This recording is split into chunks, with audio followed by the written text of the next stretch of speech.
Hi, welcome to the Closet Philosophy Podcast. This is Jennine. I'm a personal stylist. And this is Kristen. I'm a fashion writer, and we're here to uncover the ways that your personal style is so much more than just clothes. Whether you realize it or not, what you wear touches on science, psychology, culture, politics, and so much more.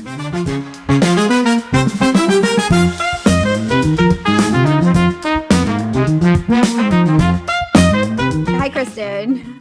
Hey, Jennine, how you doing?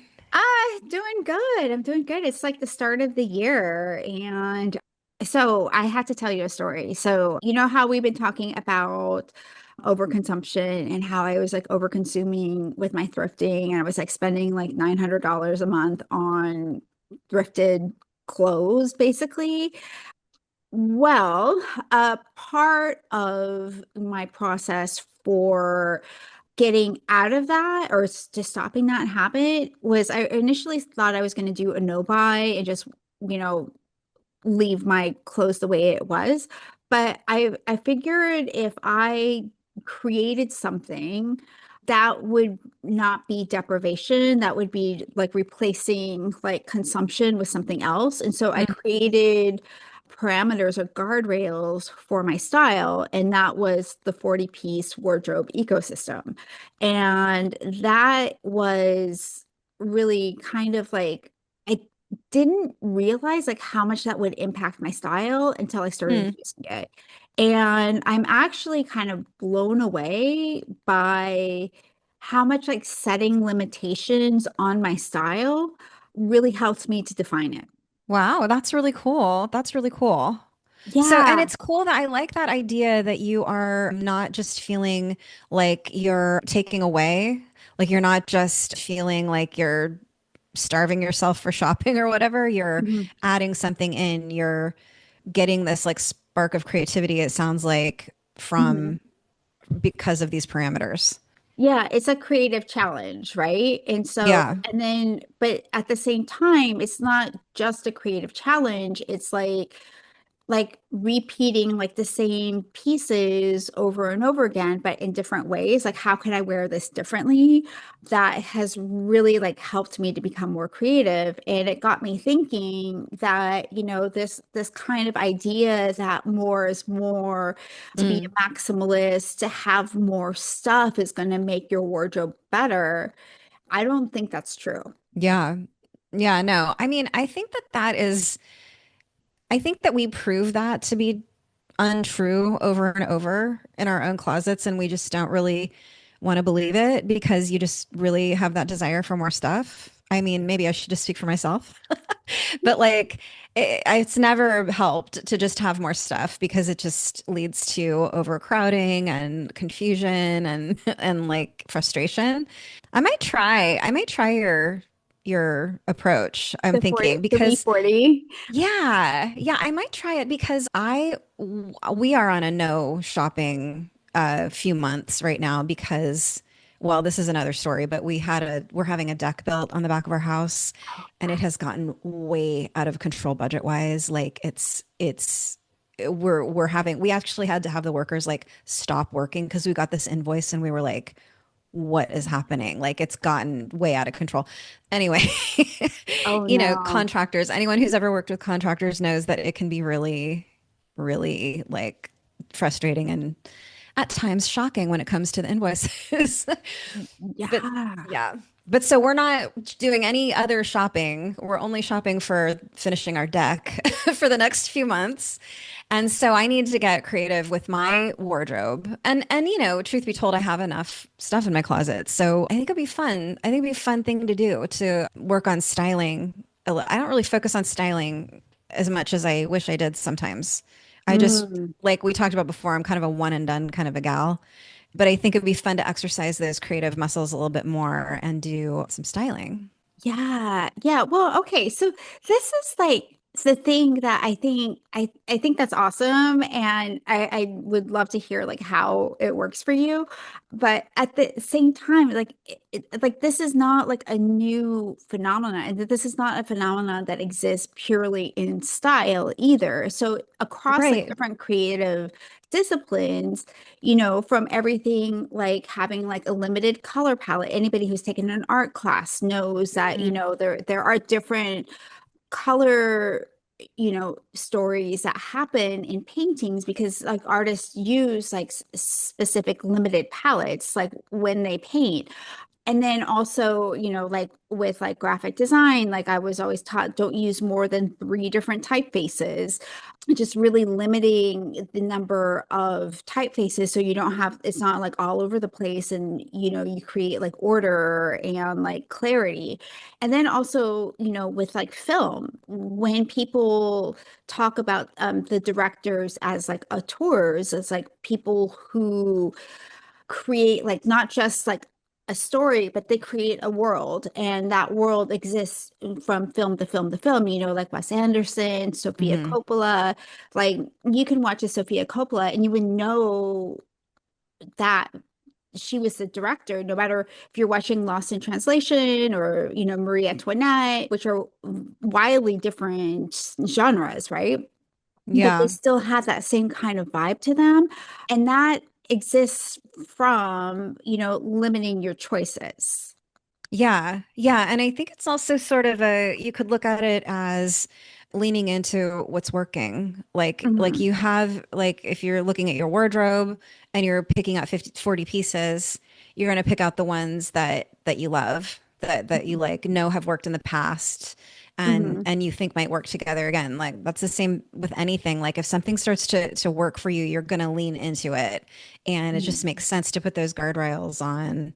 And I have a I just noticed my band-aid is like stealing the scene for a Oh, second.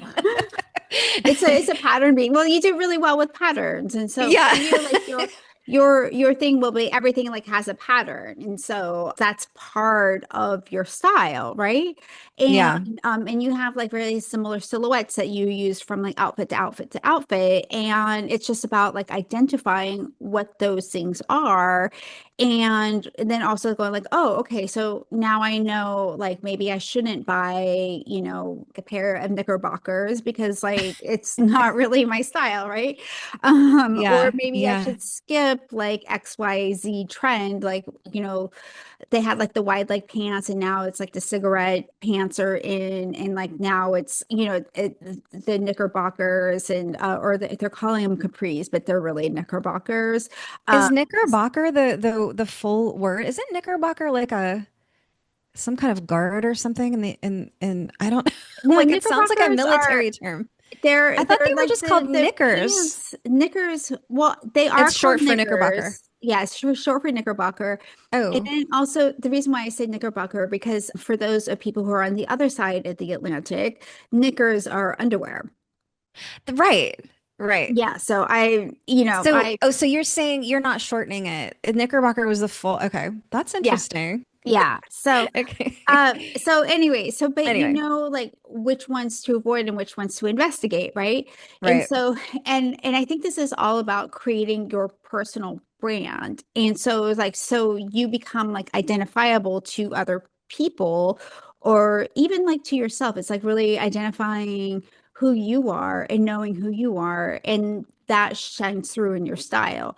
So, like, I Yeah. was thinking about Louise Trotter's 2026, spring 2026 Bottega Veneta runway show. And That was that her it first one that was her debut. for the Yeah, brand. for the brand. That's pretty And cool. which is great because like a lot of luxury brands are not hiring women creative directors anymore for Yeah, some reason. yeah.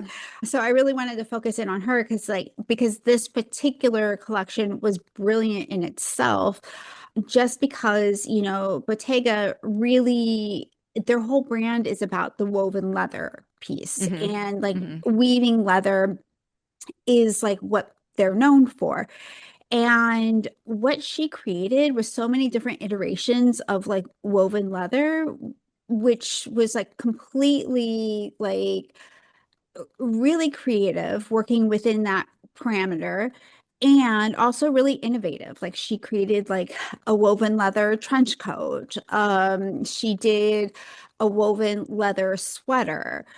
and then she would do things like weave like ostrich feathers like Yeah, the into feathers. the handbags and all of that kind of stuff. And it just Yeah. was like if she could do anything, whatever she wanted, and there was no parameters, then none of that would have happened. Because why would you make a woven leather trench coat? There's no Right. reason. Because trench coats Right. are like what for rain, and like you can't wear leather in the rain, and like woven stuff in the rain that also doesn't work. Leaks. Leaks, yeah, Yeah. exactly. And so, Yeah. yeah, so it's just kind of like, these things of like having something that is identifiably you and then expanding and innovating on that. It's not like a limitation, as more as like a jumping off point for your creativity. Yeah, absolutely. Yeah. I'm going to use Ace and Jig as another example. I know that everyone knows I'm obsessed with them. I probably talk about them too much, but like Yeah. just as an because I happen to be wearing an Ace and Jig shirt right now, Hmm. and this is a little unusual for them. Like usually their prints are a little bit more flowery and not so geometric. Hmm. But they for their I think it's their most recent collection, like their fall. It's mo their most recent collection. I'm not sure how they name it, but they did these really cool checks. This kind of like reminiscent of Vans or something like that, like Hmm. the checkers. They had black in this color. I got the pants. Pants are like black and brown, and then the shirt is like these two colors. And I think this is such a fun play on like the print thing because they're always doing the prints and like those sort of they tend to be a little bit feminine. Sometimes they're a little bit geometric, but this is different for them, but still them. Hmm. Like so they've still got their guardrails on, and designing within their brand, but they're experimenting a little bit and doing something a little bit different.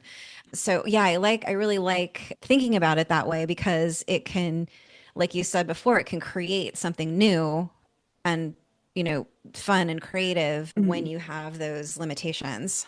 Exactly, exactly. So yeah, and so this goes back to this whole idea about like what is a brand? And and I think that a lot of people may think like, oh, well, that's business language, but I think that it's also your signature. Like, and that is a Hmm. brand. And like, and I think of like if Ace and Jig were to create a hotel, even though like it's not like a clothing line, if they were to create a hotel, like you pretty much know what that hotel would look like.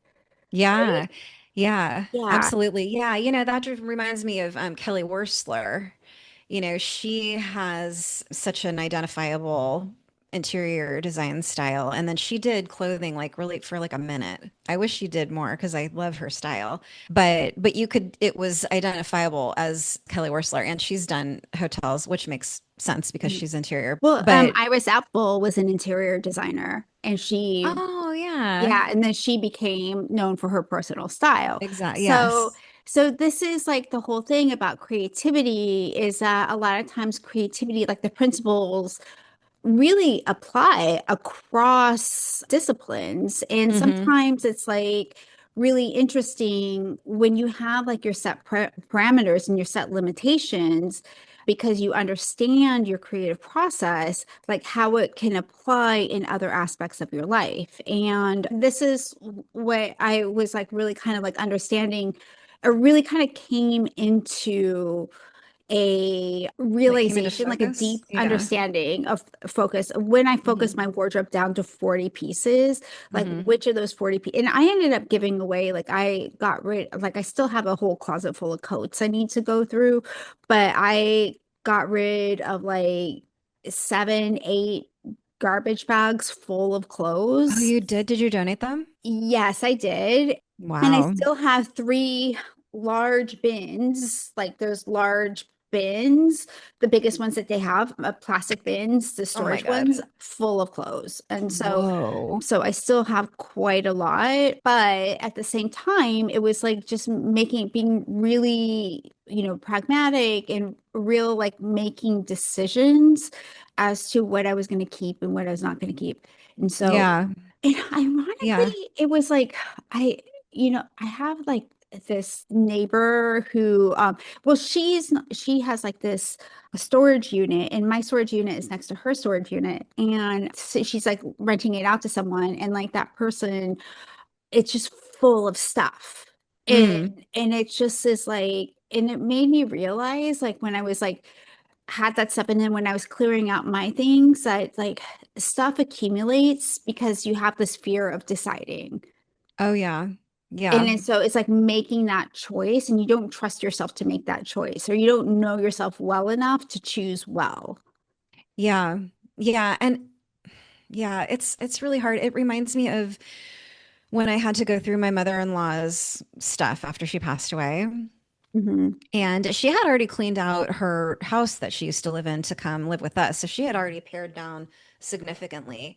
And it was kind of a harsh realization that like, the things that she saved the stuff that she thought was special and it was special to her. But unfortunately, we didn't know why it was special to her. Like we didn't, a lot of the stuff, even my sister-in-law, her daughter was like, I don't know what that is. Like, I don't know why. Like there was clearly a reason that it was special, but she was kind of like waiting for the right time to share it or, and it just kind of makes you realize that saving stuff is not really, it's not going to lead to what you hope.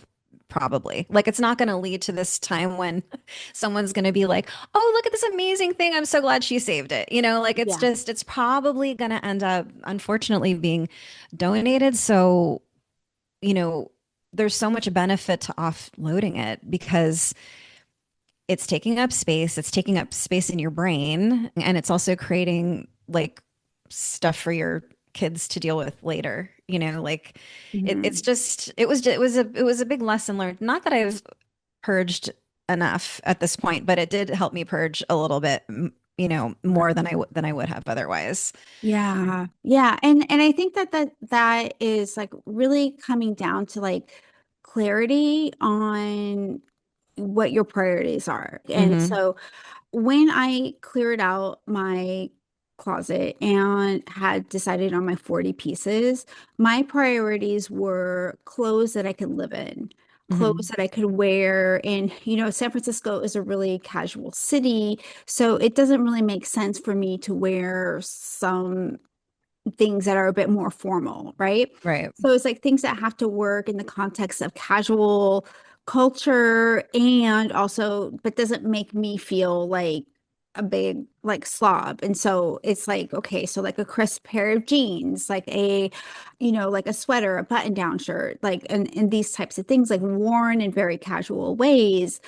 And that really helped me to identify. I said, like, I have like this casual tomboy like comfortable silhouettes, like things that are Hmm. just like don't feel constricting in any way. So like when I move down the street, like there's like a way that I like to close to like I like my coats like flapping in the wind. Like I like Hmm. that kind of motion, like when you're wearing like wide leg pants, the way when you walk, the way that they kind of ripple against your legs. And like Hmm. it just kind of makes me feel like I don't know, Like yourself. like elegant, like myself. Like it's just like comfortable and elegant. And I think of like people like Katharine Hepburn or like Diane Keaton, who have that kind of style Hmm. and really own it. And like that's how I kind of like aspire and see myself in a ways. And so but just that actually making that decision instead of like there'd be like people that I before it would be like there'd be people that I admired and I thought were really cool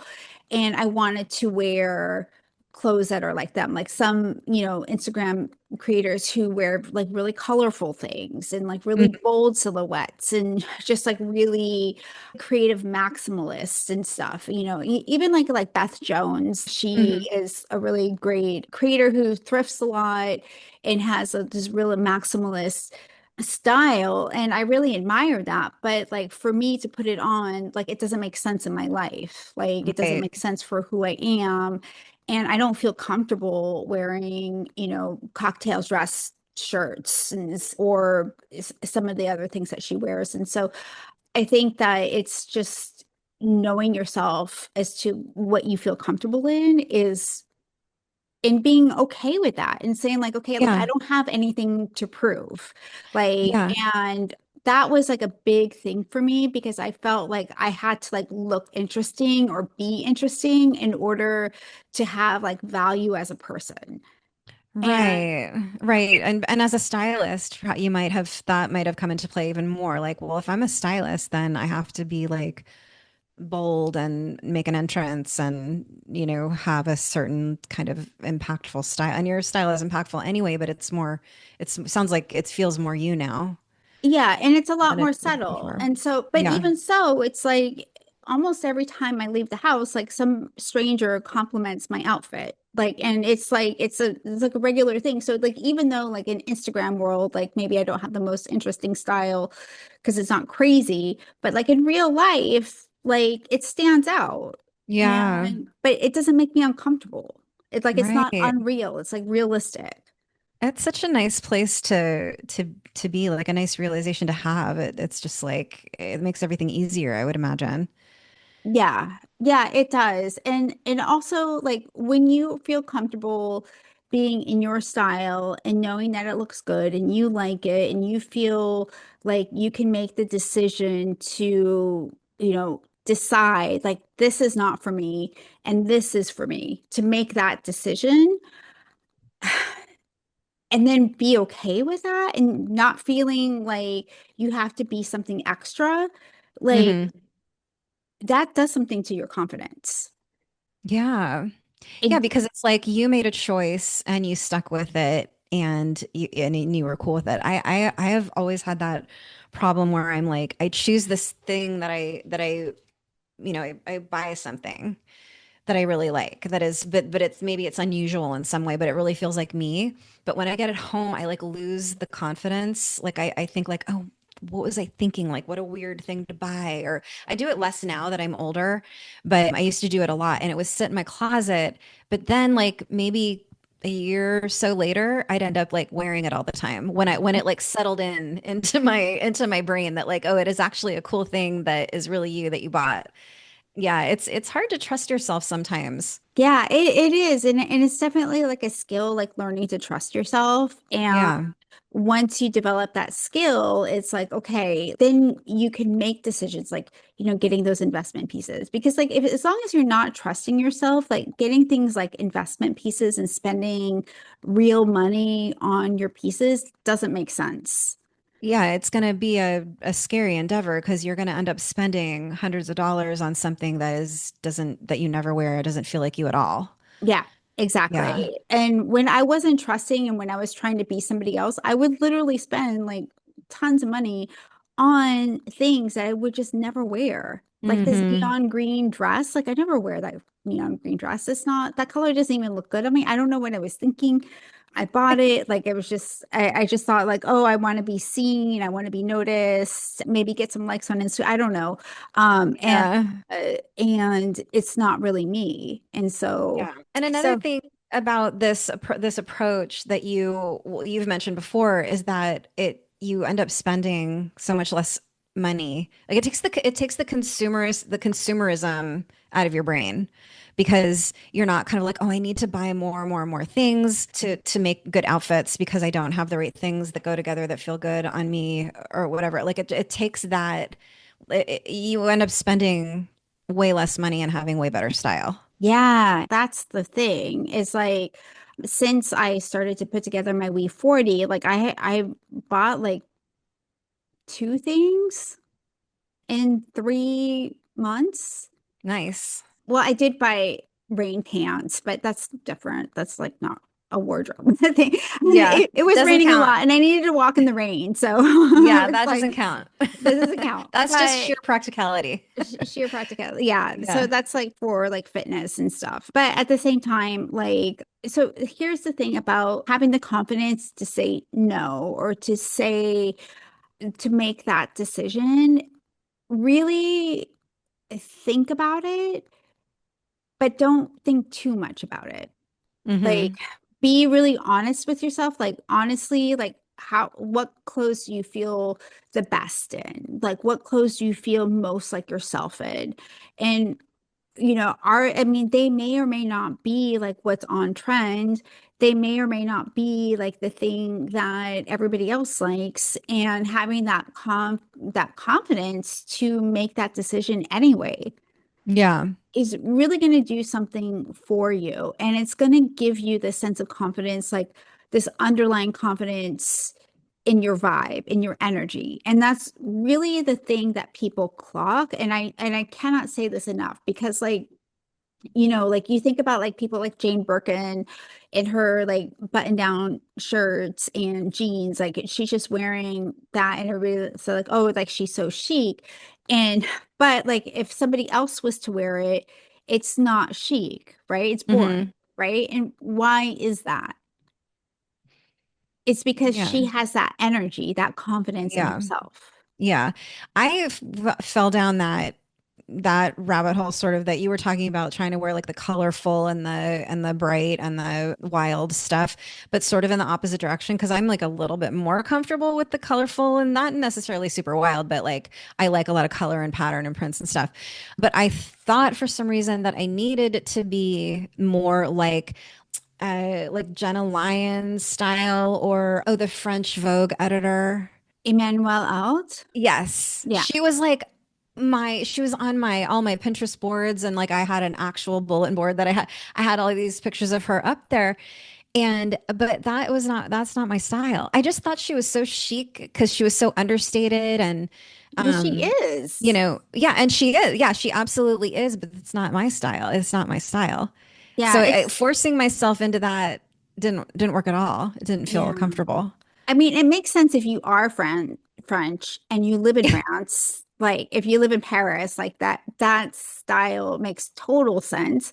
But living in California, like no. Yeah. Or It maybe doesn't if you're a different person other than me living in California, but yeah. I but for mean, me, yeah. like I mean, maybe like I there's some could see you have that style a little bit like Emmanuel Alt and a little yeah, like cuz she's sort of I kind of align her with Diane Keaton or someone like that a little bit like yeah. menswear inspired. Yeah, it's cute because when Jasper was little, must have been like 2 years old or like he was a toddler, and I was on Pinterest looking at pictures of Emmanuel Alt, Uh-huh. and because like she was really big at that time, and he goes like, "Mommy," and I was like, "Oh, Oh I my wish." God.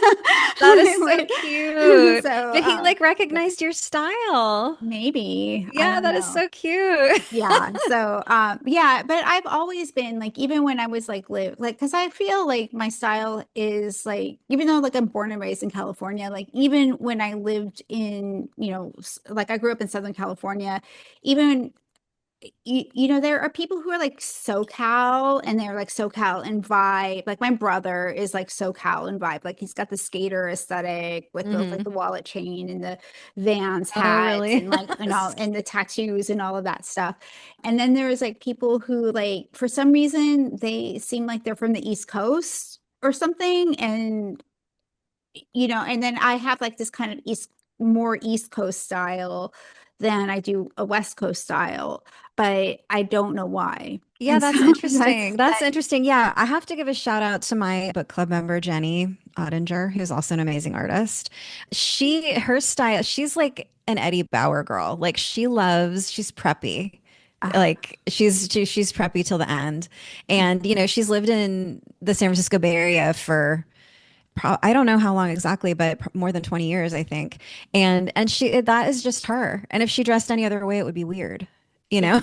Yeah, I mean, Yeah. and that's the whole thing. It's like it may go with where you live, but it may not. Like we talked with Manny, Yeah. yeah, who has Um, passed away. Um, yeah. And she lived in a small town in Canada, and she would Hmm. dress in very bold outfits. And she was just bringing a lot of joy to the people in the town because she would just wear these really bold outfits. And Yeah. but it was completely not the aesthetic to where she lived. And so it's like kind of knowing that balance of like, does this make sense in the place that I live? Sometimes yes, sometimes no, but does this make sense with me? And like Yeah. and drawing that clear line and knowing that clear distinction. Yeah. And when it comes to money, I did want to mention the movie Clueless because Okay. it's 30th anniversary. Or it was last year. It's 2026. Oh my God. Yeah. But last year was the 30th anniversary. And talking about if we're talking about budget, They had no budget. I don't know who people may have maybe heard the story before, but they had a very small budget, and the costume designer had to make a lot of. Oh, she was not the designer; she was the stylist. She was the stylist on the film. She had to make a lot of the clothing because they had no budget. I think she said Wow. they had a $200,000 budget for all of the costumes for the whole movie, which included like all of the background people, all the extras. Wow. So, and there's that famous line in the movie, like, oh, but it's Alaya, because someone makes fun of her outfit and she's like, it's Alaya. Yeah. And the one Alaya dress that they had in the film, they couldn't afford to buy. They had to like try to get it for free. And I think they eventually got it but they got it lended. But Wow. it's such a great example of how having limits created something totally iconic. Like it's one of the most iconic Yeah. movies for fashion ever. So Yeah. So yeah, it's it's like like whether it's the limit of your budget, of, your aesthetic choices, or whatever that limitation, or don't look at both. that as something that's Yeah. hindering your creativity. Look at it as something as like a jumping off point for your creativity. And I think Yeah. that that is like a major paradigm shift that's going to really unlock your style. So, Yeah. yeah, hooray Yeah. for 100%. limitations. I know. Yeah. And you see a lot of thrifting influencers on social media lately who do create that like an amazing style out of like barely spending any money. So yeah, Yeah. limitations are often can be a gift. Yes. Yeah. Well, thank you so much for listening to this episode. Yeah. If you liked it, please leave a review either on Apple or Spotify or wherever it is that you listen to. And if you have any questions or have any comments, send us an email at hey@closetphilosophy.net. Yeah. Yeah. Thank you for Yeah. joining us. Yeah. We'll see you next time.